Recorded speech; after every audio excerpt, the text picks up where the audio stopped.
There's lots of other solutions out there that'll do NetFlow, or they'll do baseline analytics or anomaly detection. Kentik kind of brought together all of that in one nice package and put a bow on it.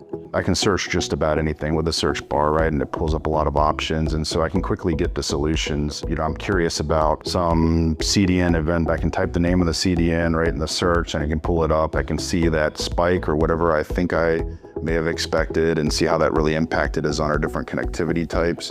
It could really accelerate the mean time to repair by getting that information straight to the engineers that need to solve it. We have a guy that kind of will look at some graphs and he would always ask questions, and I had him click the analyze button, and I mean, he was blown away by all the information that he wanted to know was right there for him to read.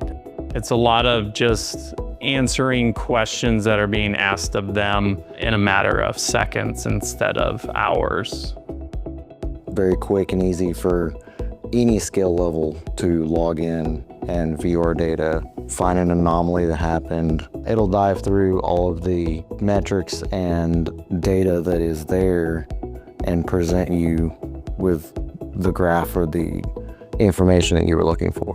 It takes the time to break down the steps of how it's creating the report, so it's kind of teaching you as it does it, and then it represents the data much quicker than it would have taken me, and you can keep refining it. It's actually been very valuable for us and easy to use. Just the efficiencies in the time is what really has, provided Midco value. It's freeing up my engineers to do, the real engineering.